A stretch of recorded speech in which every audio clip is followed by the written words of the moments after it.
Ekitabo ekiyitibwa Isaaya essula 6. Awo mu mwaka kabaka Uzziya mwe yafiira, nalaba Mukama ng'atudde ku ntebe empanvu ng'agulumizibbwa, n'ekirenge ky'ekyambalo kye nga kijjula yeekaalu. Waggulu we yali waali wayimiriddewo basseraafi, buli omu ng'alina ebiwaawaatiro 6, ebibiri nga bye bibikka ku maaso ge, ebibiri nga bye bibikka ku bigere bye, n'ebibiri nga bibuusa. Buli omu yali ng'ayogera ne munne n'eddoboozi ery'omwanguka nti, “Mutukuvu, mutukuvu, mutukuvu, Mukama Katonda Ayinzabyonna, ensi yonna ejjudde ekitiibwa kye.” N'emisingi gy'emiryango ne ginyeenyezebwa olw'eddoboozi ly'oyo eyali akoowoola mu ddoboozi ery'omwanguka, yeekaalu n'ejjula omukka. Ne ndyoka nkaaba nti zinsanze nze, nfudde mpeddewo, kubanga ndi muntu ow'emimwa egitali mirongoofu, era mbeera wakati mu bantu ab'emimwa egitali mirongoofu. Kubanga amaaso gange galabye Kabaka, Mukama Katonda ow'Eggye. Olwo omu ku basseraafi n'alyoka abuuka n'ajja gye ndi ng'alina eryanda eryaka mu ngalo ze, lye yali aggye ku kyoto n'ennamagalo, era n'alikomya ku kamwa kange, n'agamba nti, “Laba, lino likoonye ku mimwa gyo, era obutali butuukirivu bwo bukuggiddwako, era n'ekibi kyo kikusonyiyiddwa.” Ne mpulira eddoboozi lya Mukama ng'abuuza nti, “Naatuma ani, era ani anaagenda ku lwaffe?” Ne ndyoka njogera nti, “Nze wendi, tuma nze.” N'ayogera nti, “Genda obuulire abantu bano nti, okuwulira munaawuliranga naye temutegeerenga, n'okulaba munaalabanga naye temutegeerenga kye mulabye. Okakanyaze omutima gw'abantu bano, oggale amatu gaabwe, n'amaaso gazibe, si kulwa nga balaba n'amaaso gaabwe, oba okuwulira n'amatu gaabwe, oba okutegeera n'emitima gyabwe, ne bakyuka bawonyezebwe.” Ne ndyoka njogera nti, “Mukama wange, birituusa ddi okuba bwe biti?” N'anziramu nti, “Okutuusa ebibuga lwe birizika nga tewali abibeeramu, ne mu mayumba nga temuli muntu, ensi ng'esigalidde awo, okutuusa nga Mukama Katonda agobedde wala buli muntu, era ng'ensi esigadde matongo. N'ekimu eky'ekkumi ekiriba kisigaddewo nakyo kirizikirizibwa. Naye ng'omumyuliru n'omuvule bwe gireka ebikolo byagyo bwe gitemebwa, bw'etyo ensigo entukuvu bw'erigwa mu ttaka n'esigala ng'ekikolo mu nsi.” Ekitabo ekiyitibwa Isaaya essula 7. Awo olwatuuka mu mirembe gya Akazi omwana wa Yosamu, omwana wa Uzziya kabaka wa Yuda, Lezini kabaka w'e Busuuli, ne Peka omwana wa Lemaliya kabaka wa Isirayiri ne bambuka okulwanyisa Yerusaalemi, naye ne balemererwa.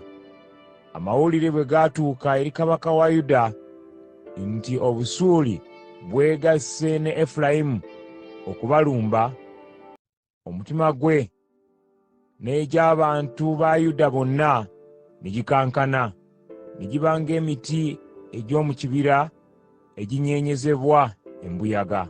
Mukama Katonda n'alyoka agamba Isaaya nti, “Fuluma kaakano osisinkane Akazi, ggwe ne mutabani wo Seyalusayubu, olusalosalo olw'ekidiba ekyengulu we lukoma, mu luguudo olw'ennimiro y'omwozi w'engoye.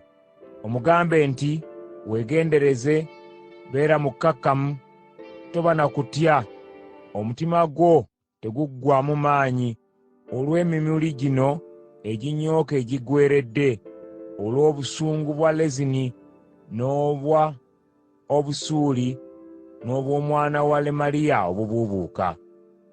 Kubanga Obusuuli ne Efulayimu ne mutabani wa Lemaliya bateesezza okukuleetako obulabe nga boogera nti, “Katwambuke tulumbe Yuda, tukiyuzeeyuze tukyegabanye, tufuule omwana wa Taberi okuba kabaka waakyo.”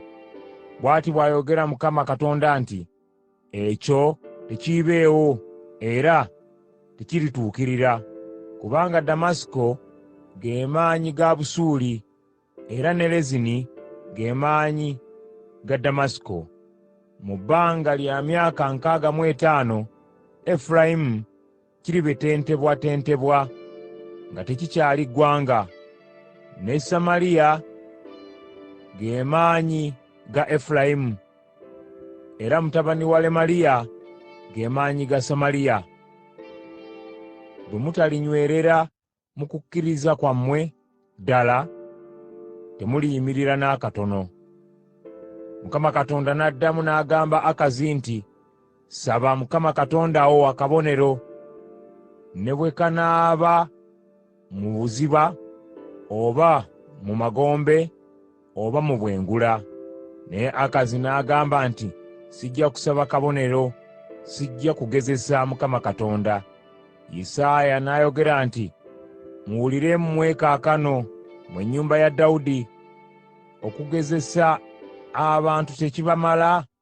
Ne Katonda munaamugezesa?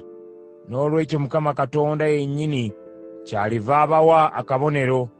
Laba, omuwala atamanyi musajja alizaala omwana wabulenzi, era alituumibwa erinnya Emmanweri.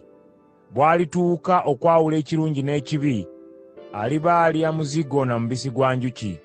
Kubanga ng'omwana bw'aba nga tannamanya kugaana kibi n'alondawo ekirungi, ensi ez'abakabaka ababiri bootya erisigala matongo. Mukama Katonda alikuleetako ne ku bantu bo ne ku nnyumba ya kitaawo ennaku ezitabangawo bukyanga Efulayimu eva ku Yuda. Agenda kuleeta kabaka w'e Bwasuli.